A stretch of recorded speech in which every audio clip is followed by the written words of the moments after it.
Hey guys, good morning. কেমন আছো সবাই? আশা করছি সবাই খুব ভালো আছো। আমরাও কিন্তু বেশ ভালো আছি। আমার নতুন একটা ব্লগে তোমাদেরকে জানাই অনেক স্বাগত আর অনেক ভালোবাসা। তো আজকে সকাল থেকে ভিডিওটা শুরু করলাম, কেউ স্কিপ করো না, প্রথম থেকে শেষ পর্যন্ত দেখবে। আশা করছি তোমাদের ভীষণ ভালো লাগবে। তো সকালবেলা ঘুম থেকে উঠে আজকে প্রচুর কাজ করেছি। সব কিছু আর তোমাদের সঙ্গে শেয়ার করতে পারিনি। তো আগে বলি, দেখো এই ড্রেসটা আমি আগের দিন মিশো থেকে নিয়েছি, তবে একটু ফিটিংসটা কম হয়েছে, ভাবছি আবার দোকানে দেবো, দিয়ে ফিটিংস করে নেব। আর দেখো এখানে আমি বেড কভার চেঞ্জ করলাম সকালবেলা ঘুম থেকে উঠেই, যেটা আমার 2-1 দিন ধরেই মনে হচ্ছে করব করে আর করা হচ্ছে না। এখানে কিছু জামা কাপড় ছিল, সেগুলো আমি কিছু আলমারিতে রাখলাম, কিছু আবার কাচের ওখানে নিয়ে চলে গেলাম। তারপর পুরো ঘরটা বেশ সুন্দর করে সাজিয়ে গুছিয়ে নিয়েছি। আর এইদিকে দেখো ব্রেকফাস্ট বানাচ্ছি। ব্রেকফাস্টে হবে আজকে হচ্ছে ম্যাগি। ব্রেকফাস্ট বলতে টিফিন বলতে পারো বা ব্রেকফাস্ট বলতে পারো, হালকা পাতলা। এখানে একটা ইপি আর একটা ম্যাগি বসিয়েছি, আর তার সঙ্গে 2টো ডিম সেদ্ধ বসিয়েছি।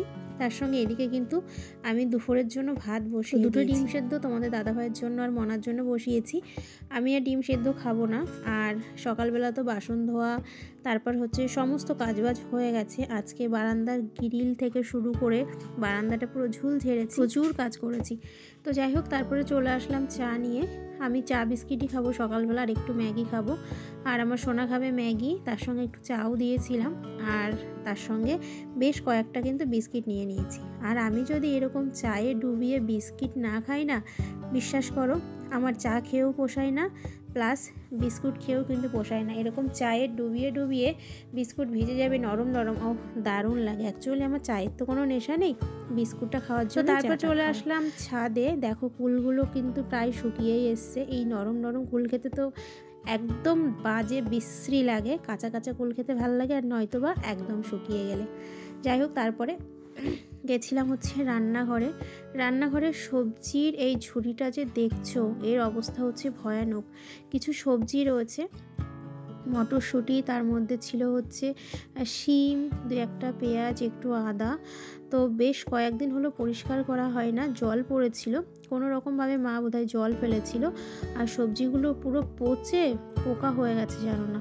আমি দেখেতে পুরো অবাক। তোমাদের দাদাভাই সকালবেলা নিয়ে এসছে আলু, কাঁচা লঙ্কা, আরও কিছু সবজি বাজার নিয়ে এসছে। আমি ভাবলাম যে চলো এবার তাহলে ঢেলে রাখি ঝুড়িতে। ওরে বাপ রে বাপ! তারপরে কি করব, নিয়ে চলে এলাম রোদ্রে নিয়ে এসে যেগুলো ভালো আছে সেগুলো একটু বেছে নিয়ে তারপর ঝুড়িটা ধুয়ে রোদ্রে দিয়ে দিলাম। আর যে সবজিগুলো পচে গেছে এগুলো গাছের গোড়ায় দিয়ে দিলাম।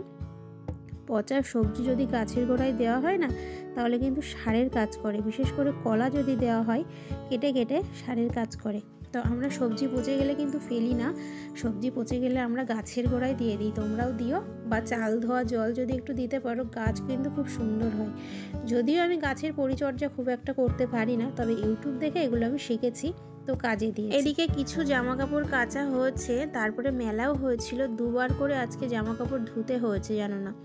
যেই এখানে এই তারটায় মেলে দেওয়া হয়েছে, আর সেই ছিঁড়ে পড়েছে। তারপর আবার ধুয়ে সাইডের তারে রাখা হয়েছে। তারপর বাবা এখানে দড়িটা টাঙিয়ে দিল, তারপর আবার জামা কাপড়গুলো মেলে দিলাম। আর এদিকে তারপরে চলে এসেছি রান্নাঘরে। এইবার রান্না বান্না করতে হবে। বেশ বেলা হয়ে গেছে, 12:30টার সময় আমি রান্নাঘরে এলাম। তো তারপর মেটে আলু কাটছি। মেটে আলু তোমরা কে চেনো না সেটা একটু কমেন্ট করো তো। আর মেটে আলু খেতে কে ভালোবাসো? আমার তো প্রচণ্ড ভালো লাগে, বিশ্বাস করো। তো এই মেটে আলু হচ্ছে আমার বাপের বাড়ি থেকে এনেছি, আমাদের বাড়িতেই হয়েছিল মেটে আলু। আর এত টেস্টি, এত সুন্দর গলে না, কি বলবো তোমাদেরকে। দেখো আমি এত মোটা করে কেটেছি, কিন্তু একদম পুরো মোমের মতো গলে গেছিলো। একটু বড়ি আর একটু বেগুন দিয়ে করেছিলাম। যদিও মাছ থাকলে ভালো হতো। আর আজকে যে মাছ রান্না হবে, এই মাছ কিন্তু আমার মেটে আলুতে দেওয়া যাবে না, কারণ পেঁয়াজ রসুন দিয়ে করতে হবে। তো তার জন্য শুধুই করেছি, তবে খেতে দারুণ টেস্টি হয়েছে। আর এদিকে দেখো মাছ বলতে আজকে হবে মধু ট্যাংরা মাছ ভাজা করছি। ওইদিকে মেটে আলু একটু তেলের ওপরে দিয়ে হালকা করে ভেজে নিয়ে তুলে নিলাম। আর এখানে সর্ষে কাঁচা লঙ্কা বাটা আছে, এই যে মেটে আলুতে দেওয়ার জন্য। একটু হালকা করে তেল দিয়েছি, যতটা লাগে পরিমাণ মতো তেল দিয়ে তারপর একটু ভাজা করে নিয়ে সর্ষে বাটাটা দিয়ে কষিয়ে নিয়ে জল দিয়ে দেবো। আর মাছটা কিন্তু আমি আদা রসুন পেঁয়াজ শুকনো লঙ্কা গরম মশলা দিয়ে যেমনভাবে মাংস করে ঠিক তেমনভাবেই করবো। খাওয়া দাওয়া সেরে উঠলাম। খাওয়া দাওয়ার সময় আজকে আর শেয়ার করতে একদম খেয়াল নেই। খাওয়া দাওয়া সেরে উঠে ও বাবা করছিলাম, এখন কাজ আছে গো, শান্তি নেই আমার। এখন এই যে বালিশের কভারগুলো সব কেচে দিয়েছিল মা, মানে আমার শাশুড়ি মা। এখন একে একে বালিশের কভারগুলো লাগাতে হবে, বুঝেছো? বালিশের কভার না থাকলে আমি একদম বালিশে শুতে পারি না।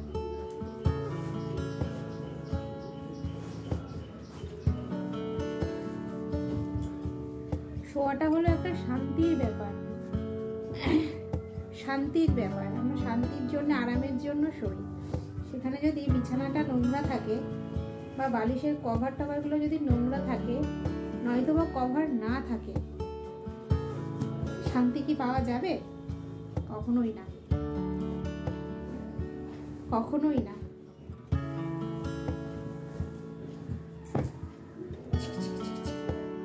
সেই যে দুপুরবেলা বালিশের কভার লাগালাম, তারপর ওখানেই শুয়ে পড়েছি। টানা একটা ঘুম দিয়েছি। ঘুম থেকে উঠেছি, ওঠার পর থেকে এত মাথার যন্ত্রণা, তার সঙ্গে লেগেছে হচ্ছে ঠান্ডা। এখন একটু অমৃতাঞ্জন লাগালাম, লাগিয়ে শুয়ে আছি। আমার দেখো অবস্থা পুরো খারাপ, পাগল পাগল লাগছে আমাকে দেখতে। এখন সময় হলো রাত্রির 11:15। তো আমার কর্তামশাইয়ের ইচ্ছা হচ্ছে ম্যাগি খাবে। তো এখানে 3টে ম্যাগি করেছে, ওর ডিনারে হচ্ছে আজকে ম্যাগি। আর দেখো লুঙ্গি পরেছে, আর কালকে যাবে হচ্ছে বড় ডক্টর দেখাতে, কারণ ওর শরীরটা একটু খারাপ, মাথাটা ব্যথা করছে, তার জন্য সেটাই দেখালো। আর এইদিকে আমি সাজুগুজু করে পটের বিবি হয়ে বসে আছি। তো বর আমার ম্যাগির গামলাটা এনে আমার সামনে দিল, বলল তুমি একটু খাও, কারণ সন্ধ্যার টিফিনে আজকে আমি চা ছাড়া কিছুই খাইনি, আমার প্রচণ্ড খিদে পেয়ে গেছে। বললো একটু ম্যাগি খাও, একটু পরে গিয়ে ভাত খেও। তাই একটু ম্যাগি খেলাম আর বসে বসে একটু লাইভ করছিলাম। তারপর দেখো ছেলে লেগে গেছে, প্রচণ্ড ঠান্ডা লেগে গেছে না, তোমরা জানো অনেক দিন আগে থেকেই কয়েকবার ডক্টর দেখাতেও গেছি। তো আগের দিন ডাক্তার দেখাতে গেছিলাম, তো এই নাকের ড্রপ দিয়েছে, আর বাদবাকি ওষুধগুলো ওর পাপাই খাইয়ে দিয়েছে, আমি শুধুমাত্র নাকের ড্রপটা দিয়ে দিলাম। তো এখন আমার সোনা পাপা ঘুমিয়ে পড়বে, আমি বিছানাটা ঠিক করে নিচ্ছি। তো চলো এখন তো ঘুমিয়ে পড়বো। আজকের মতো ব্লগটা এই পর্যন্তই। কেমন লাগলো জানিও, ভালো লাগলে লাইক কমেন্ট। তো চলো, গুড নাইট, বাই বাই।